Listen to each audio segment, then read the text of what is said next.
നമസ്കാരം. ഇന്നിങ്ങനൊരു വീഡിയോ ചെയ്യുന്നത് ചെറിയൊരു ഇൻഫർമേഷൻ നിങ്ങളുമായിട്ട് പാസ് ചെയ്യാൻ വേണ്ടിയിട്ടാണ്. കഴിഞ്ഞ ദിവസം ഒരു വാർത്ത കാണാനിടയായി. കഴക്കൂട്ടത്ത് കാറിൽ AC ഇട്ട് ഉറങ്ങിക്കൊണ്ടിരുന്ന ഒരു വ്യക്തി മരണപ്പെട്ട വിവരം നമ്മളെല്ലാവരും വാർത്തകൾ വഴി അറിഞ്ഞിട്ടുണ്ടായിരിക്കും അല്ലേ? അപ്പോൾ ഇത് അറിഞ്ഞ സമയത്ത് ശരിക്കും പറഞ്ഞു കഴിഞ്ഞാൽ ഒരു ഞെട്ടലോടെയാണ് സത്യം പറഞ്ഞാൽ ഈ ഒരു വാർത്ത കാണാനിടയായത്, വാർത്ത അറിയാനൊരു സാഹചര്യം ഉണ്ടായത്. എങ്ങനെയായിരിക്കും ഒരാൾ കാറിൽ AC ഇട്ട് കിടന്നുറങ്ങിയിട്ട് അദ്ദേഹം മരണപ്പെടുന്നത്? സ്വാഭാവികമായിട്ടും നമുക്കറിയാം, AC ഇടുന്ന സമയത്ത് നമുക്ക് കാറിനകത്ത് ഫുള്ള് ഗ്ലാസും ക്ലോസ്ഡ് ആയിരിക്കും. ശേഷം 2 തരത്തിലുള്ള എയർ ഫ്ലോ ആണ് അതിനകത്ത് നടക്കുന്നത്. ഒന്ന്, കാറിനകത്ത് തന്നെയുള്ള വായുവിനെ സർക്കുലേറ്റ് ചെയ്യുന്ന രീതിയും, രണ്ടെന്ന് പറഞ്ഞു കഴിഞ്ഞാൽ കാറിൻ്റെ പുറത്തു നിന്നുള്ള വായുവും കൂടി എടുത്ത് AC വെൻ്റ് വഴി അകത്തേക്ക് വിടുന്ന രീതിയിലുള്ള ഒരു പ്രവർത്തനം കൂടി. 2 രീതിക്കുള്ള പ്രവർത്തനമാണ് കാറുകളിലെ AC വർക്കിംഗ് പ്രിൻസിപ്പിൾ. 2 രീതിയിൽ നമുക്ക് AC ഉപയോഗിക്കാം. ഇദ്ദേഹത്തിൻ്റെ വാഹനം പരിശോധിക്കുന്നതിൻ്റെ ഇടയിൽ കാറിൻ്റെ AC മോഡ് കിടന്നത് ആക്ച്വലി ഈ പറയുന്ന കാറിനകത്തുള്ള എയർ തന്നെ സർക്കുലേറ്റ് ചെയ്യുന്ന ഒരു മോഡിലായിരുന്നു കിടന്നിരുന്നത്. സ്വാഭാവികമായിട്ടും അധിക നേരം നമ്മൾ കാറിൽ യാത്ര ചെയ്യുമ്പോൾ നമുക്കൊരു തലവേദന അനുഭവപ്പെടാറുണ്ട് അല്ലേ? കുറേ നേരം AC ഇട്ട് നിൽക്കുമ്പം.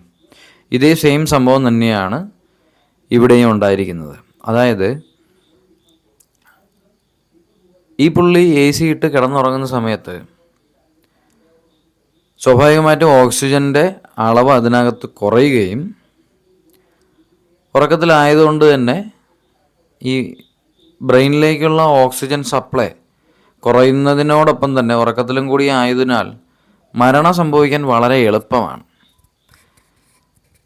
പിന്നെ പോരാത്തതിന് പുള്ളിയുടെ കാറിൻ്റെ എക്സോസ്റ്റിൽ വല്ലതും എന്തെങ്കിലും ചെറിയൊരു ലീക്ക് ഉണ്ടെങ്കിൽ അതുവഴി മാരകമായ കെമിക്കൽസ്, അതായത് ഈ ACയോടനുബന്ധിച്ചുള്ള അമോണിയോ അല്ലെങ്കിൽ അതിൻ്റെ കറക്റ്റ് കെമിക്കലിൻ്റെ പേര് എനിക്ക് അറിയത്തില്ല, അത്തരത്തിലുള്ള കെമിക്കലും കൂടി വാഹനത്തിനകത്തേക്ക് വന്നു കഴിഞ്ഞാൽ പെട്ടെന്ന് തന്നെ ഏതാണ്ട് ഒരു 5 മിനിറ്റിനകത്ത് തന്നെ ആളിന് മരണം സംഭവിക്കും. നമുക്കറിയാം, ഒരാൾ ബോധത്തിലിരിക്കുന്ന ഒരാളിന് തന്നെ ഒരു പൂർണ്ണമായും ഓക്സിജൻ കിട്ടാണ്ടിരുന്നു കഴിഞ്ഞാൽ മാക്സിമം കൂടിപ്പോയി കഴിഞ്ഞാൽ 15 മിനിറ്റാണ് അയാൾക്ക് സർവൈവ് ചെയ്യാനുള്ള ഒരു സമയമെന്ന് പറയുന്നത്. ആദ്യത്തെ 15 മിനിറ്റിനകത്ത് ആദ്യത്തെ 2 മിനിറ്റിൽ അബോധാവസ്ഥയിലേക്ക് പോവുകയും ശേഷം ഒരു 3 മിനിറ്റ് കൂടി കഴിഞ്ഞ് 5 മിനിറ്റ് ആകുമ്പോഴേക്കും ഈ പറഞ്ഞ കണക്ക്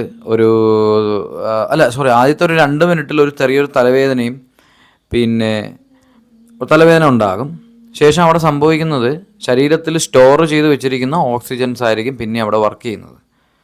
ഈ ഒരു 3 മിനിറ്റിന് ശേഷം ഈ സ്റ്റോർ ചെയ്ത് വെച്ചിരിക്കുന്ന ഓക്സിജൻ്റെ ഒരു അളവ് ശരീരത്തിൽ കുറഞ്ഞു കഴിഞ്ഞാൽ പിന്നീട് സംഭവിക്കുന്നത്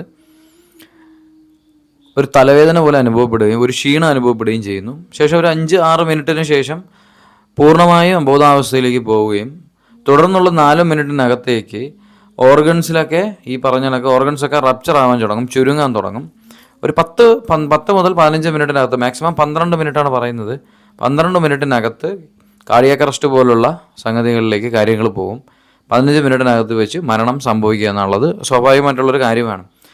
കാറിനകത്ത് ഉറങ്ങിക്കൊണ്ടിരിക്കുന്ന ഈ ഒരു വ്യക്തിക്ക് ഈ ഒരു മരണത്തിലേക്ക് പോകുന്നതിനുള്ള ഒരു സാഹചര്യം വളരെ എളുപ്പമാണ്. കാരണം പുള്ളി ഉറങ്ങുകയാണ്.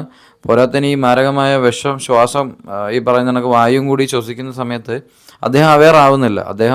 നമ്മളറിയാം, നമുക്കിപ്പോൾ ഉറങ്ങുന്ന സമയത്തും ബ്രീത്തിങ് നടന്നുകൊണ്ടിരിക്കും.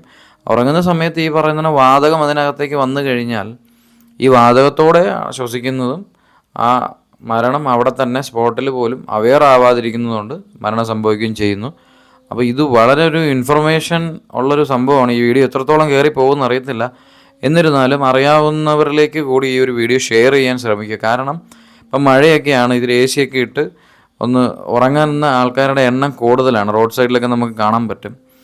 അപ്പോൾ ഇനി അല്ലെങ്കിൽ തന്നെ AC ഇട്ട് വണ്ടിയിൽ ഉറങ്ങുവാണെങ്കിൽ ചെയ്യാനുള്ള കാര്യം എന്ന് വെച്ച് കഴിഞ്ഞാൽ വെളിയിൽ നിന്നുള്ള ഇൻഫ്ലോ ഓണാക്കിയിടാൻ ശ്രമിക്കുക. 2 മോഡുണ്ടെന്ന് പറഞ്ഞല്ലോ. ആ വെളിയിൽ നിന്നുള്ള ഇൻഫോ ഓണാക്കി ഇട്ടിട്ട് ആ ഒരു നോബിലേക്ക് പിടിച്ചിട്ടിട്ട് കിടന്നുറങ്ങുവാണെങ്കിൽ നിങ്ങൾക്ക് കുറച്ചും കൂടി സേഫ് ആയിരിക്കും. എന്നിരുന്നാൽ കൂടിയും വിൻഡോസ് ശകലം താഴ്ത്തി ഇട്ടിട്ട് കിടക്കുന്നത് കുറച്ചും കൂടെ നല്ലതായിരിക്കും. പ്യുവർ എയർ അതുവഴി തന്നെ കയറി വരുന്നതായിരിക്കും. ഇതൊന്ന് പ്രത്യേകം ഒന്ന് ശ്രദ്ധിക്കുക.